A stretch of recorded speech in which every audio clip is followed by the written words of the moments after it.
Hello Internet, Seth Skorikowski, and today we'll be exploring the classic traveler adventure Rescue on Ruie. Written by Jeffrey May, it originally appeared in issue number 1, the Journal of the Traveler's Aid Society in 1979, as a simple Amber Zone adventure, just 2 digest-sized pages long, more of an adventure outline than anything.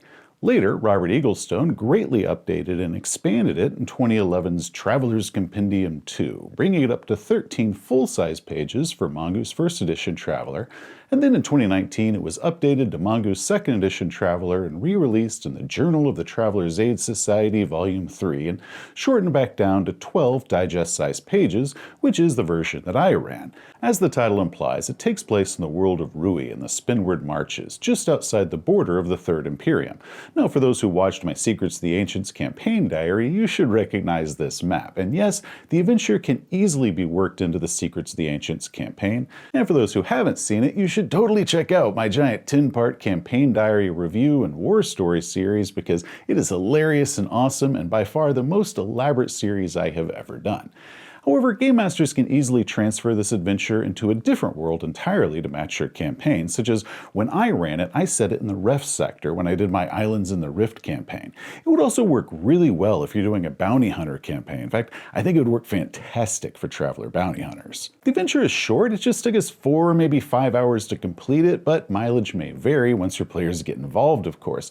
The adventure is a rescue, but more specifically, it's a prison break. The Travelers don't require having their own starship to do this adventure. It's actually a really good means for the Travelers to acquire a ship as well as a powerful contact that they can use in the future. However, while the adventure is simple, there are several factors that Game Masters will need to keep in mind just to get the most out of this scenario, without making it too easy or just impossibly difficult for your players to complete it. So that's what we're going to talk about today. My criticisms, my thoughts, and my suggestions as a Game Master who has successfully run this adventure. And I'm Jack the NPC. I'm here to give it to you from a player's side of things as I get to bust some rich kid out of prison. It's just like Star Wars, but different. Really different. Yeah, this comparison's fallen flat. Can we start again with a different one? Ain't got time for that today, because before we go any further, I must warn you that there will be spoilers. So any players in the audience, please stop here. But send your Game Masters this way to learn about running Rescue for Ruie for you.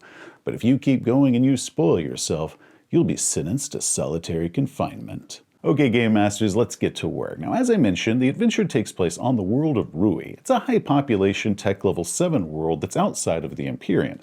It's a balkanized government, meaning that there's no planetary government, but instead a bunch of fragmented nations ranging from superpowers to tiny island city-states, so pretty much just imagine modern-day Earth. The adventure comes with this map showing us the 3 major nations. It's okay. I'm not a big fan of it. I really wish that it said that each hex equals 1,000 kilometers. My biggest complaint is the nations of Nebelthorn and Jingarlu are on opposite ends, because the adventure focuses on those 2 nations specifically, especially the border between them. So I feel that they should have been framed in the middle of this map rather than split up and being on either side. Now, interestingly, some online searches, especially the Traveler Wiki, show entirely different world maps that you can use. Now, my favorite, however, is from the Mongoose First Edition version, which shows Jingarlu and Nebelthorn connected, as well as some of the minor nation borders, but it also shows the prison location. Now, one person on Reddit recently shared a colorized version, which I will include a link to below for anyone that wants that. But it doesn't really make any big difference which map you choose to use. The important thing to know is of the 3 major nations, 2 of them are pro-Imperium and have really good trade outside their planet, and they've risen up to Tech Level 7, while Nebelthorn, the former petroleum power before the other nations started importing higher Tech Level power sources, is anti-Imperium. It's an oppressive hereditary dictatorship that, while rich, is now lagging behind at Tech Level 6, roughly on par with 1960s technology, though the wealthy upper class can afford to import some higher Tech Level things for themselves, leaving the scraps for the poor citizens. Nebelthorn and its strict laws are the reason that the entire planet is listed as an Amber Zone. The version from the Traveler Compendium 2 lists information on the planet's flora and fauna, more information on the individual nations, as well as information on the other planets in the system, which might be more information than the players or Game Masters even need, but I really think it's cool that they offer that just in case some group out there decides that they need to use that. Anyway, several months ago, Sergei Haut Oberlins, the 20-year-old son of the head president of Oberlins Lines, a powerful shipping firm that operates in the area, visited the world of Ruie. Now, after he heard about some ancient ruins of an extinct civilization that once lived on the planet, he ignored his security details warnings and crossed the border into Nebelthorn. Now, while he was there, he had an altercation with the police officer, was arrested, tried, and sentenced to 30 years hard labor at a remote high-security prison. After exhausting every legal means of negotiating Sergei's freedom out, his fathers decided to take the more drastic steps to rescuing his son. You rang? Because drastic, illegal, and possibly heroic measures are my specialty. Payment for the job is pretty fluid, just depending on what all it is that your specific traveler group needs. Oberlins can loan them a free trader for 1 full year, covering all the maintenance and running costs, or maybe he can give them 100,000 credits each in Oberlin stocks plus 10,000 credits cash, or maybe they can negotiate something just a little bit less tangible than any sort of material thing. A massive corporation like that has political influence or access to information or different locations that travelers might not normally be able to obtain on their own, so he can be a really powerful contact and they can call in a favor at a later date. Oberlins will provide transport to and from the planet using third-party independent starships who won't know anything about the traveler's mission, thus shielding the company from being linked to this operation and the travelers. So it's up to the player characters to figure out how to get any illegal weapons and equipment, down planet side or sneaking them through customs. There's a lot of ways this can be done. Weapons can be broken apart and spread across several different crates in order to be hard at a spot. Now the starport, it's going to have scanners, of course, and those will probably be a higher tech level than the rest of the planet is, but they'll still only be at 9, maybe 10 tech levels, so less than you'd normally find in the Imperium. Now the Traveler Companion offers us several rules for getting stuff past searches and scanners, so I recommend you check that out. Then of course there's always old-fashioned bribery. The travelers can choose to land in Nebelthorn, which has stricter laws, or they can land in Jingarlu and legally cross the border. It's really just a big fence with tech level 6 monitoring devices and an occasional guard patrol, so it really shouldn't be too difficult for the much higher tech level travelers to get past, especially if they've got something like an air raft and they can just fly right over it. The prison itself is on a remote plateau that's kept barren of vegetation. It has 2 layers of electric fences, and it houses over 100 female inmates and 700 male inmates. The adventure doesn't say how many guards it has, but the older edition version says that it has about 50.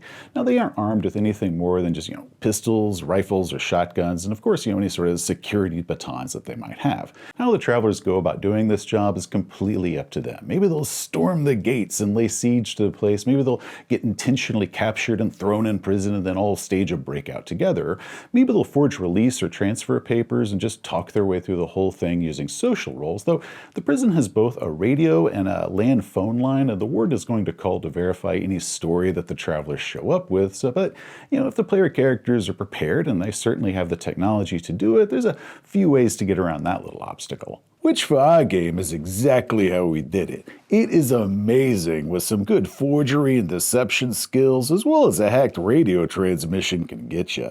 The big thing to understand with this adventure is that it's a heist. Now, I love heist adventures. I've talked about them in a dedicated video, and I really recommend that anybody watch that video to go through how to do a heist. Now, we have all the elements for one. The fortress is the prison. The artifact is Sergei, but the big thing that game masters need to establish is what I call the dragon, the big threat that the player characters do not want to awaken, which in this case is probably the Nebelthorn military. Oh yeah, game masters, if you want to discourage your players from just stomping in there with their superior weapons and battle dress armor and just mowing down guards without any real care or risk to themselves, you need to have a much bigger threat out there that tells them that might not be the best idea to do. At least not with a lot of planning first and knowing that it ain't gonna last that long before they gotta get away. So giving the government some tech level 6 or 7 planes and helicopters, maybe even 1 or 2 tech level 9 or 10 starships that the government has purchased from another planet, maybe that should be enough to tell the players that if they do attempt a direct assault against this prison, that they're going to need to get in, get Sergei, and escape before those much more powerful reinforcements can arrive, because once those reinforcements arrive, it is probably not going to work out too well for them. Now for my game, while the guards themselves didn't have much in the way of their initial armor and weapons that they just carried around every day. I did have some riot armament that they could get to, which was a little bit better, but still limited at tech level 6 and 7. And because of the political prisoners that they had at that prison, I added heavy machine guns to 2 of the towers and 1 tech level 7 anti-air missile launcher. And this was to discourage them from just, flying straight in and assaulting the place without any sort of plan. Or maybe you could do it where getting Sergei out of the prison really isn't that difficult. Maybe they can snag him from a work crew chain gang outside the prison walls, but the hard part, the real part of the adventure comes from the escape. Getting back across the border or trying to smuggle him through starport security because, Sergei has no papers and he is known as a wanted fugitive. Or even though the Nebelthorn military, they can't cross the border if the travelers escape across the borders, they have to stop right there and kind of glare at them as they're kind of riding off over the distance. The Nebelthorn military can send operatives across to stop Sergei at the starport, so you could have some undercover spies going in there and trying to either kill or black bag him, so the travelers are still worried that somebody out there might be attacking them at any minute. The adventure adds a kink or a complication that Sergei is in love with one of the women inmates there, the same girl who originally got him into this mess when a police officer was harassing her and Sergei punched this cop out. So Sergei refuses to leave this prison without her. So if the travelers find him, he's going to be all like, look guys, we got to get my girlfriend or I'm not leaving with you. Yeah, love is a beautiful thing and all, and I'm happy that you found it, but you see, we were only hired to spring you out of this place. Hey, any of you guys bring a stunner? I got a feeling we're going to need to stun this ungrateful Jack. So Sergei, he might get a weapon and go charging off to rescue his girlfriend, meaning that the travelers have to chase him down as he's, running off to the women's cell block. Or if the travelers manage to incapacitate Sergei, now they're dragging his dead weight out of there, possibly while they're having to return fire from angry guards that are shooting at them. Or Sergei might try bribing them, offering them some money that he can pay once they get back to the Imperium. He can get to all his bank accounts.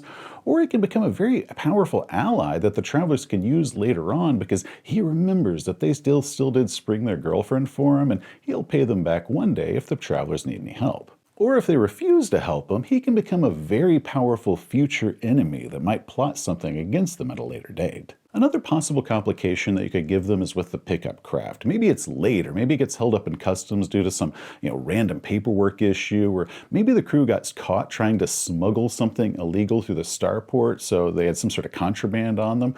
Or maybe since the crew of this starship is third party and they've been kept unaware of this rescue mission and everything, they're going to see Sergei and his girlfriend's face on the screens as being these kind of escapees and wanted fugitives, and they're going to recognize them. So now the crew is refusing to leave unless the travelers can, pay them some more money or something like that. Like they're now trying to fleece the travelers in order to take them off the planet. The point is that once the travelers do get Sergei out of the prison, or maybe they escape across the border into a friendly nation, the adventure ain't necessarily done yet. So Game Masters, if you feel that your players have had just too easy of a time so far, you still got plenty of time left in this session, some well-timed complications can turn escaping this crappy planet to the best part of the adventure.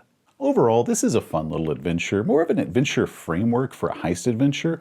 Referees are still going to need to fill in a lot of the details on this one. Now, the hardest part, like with any heist scenario, is setting up the obstacles that allowing the players to discover all the strengths and vulnerabilities of this place, giving them a good opportunity to really research and do surveillance on this place. And then after that, just kind of sitting back and letting the players come up with whatever crazy-ass plan that players come up with. And Game Masters, you just react accordingly, just due to whatever parameters that you've already established. Game Masters might also want to institute some sort of timer for this adventure, such as the pickup ship is scheduled to arrive 2 weeks after the travelers arrive, or maybe something happens inside the prison and news gets out that Sergei is scheduled to be executed in a week or 10 days due to some fight or something that happened on the inside of the prison. So now the travelers need to hurry up and get in there before he's thrown in an electric chair or something like that.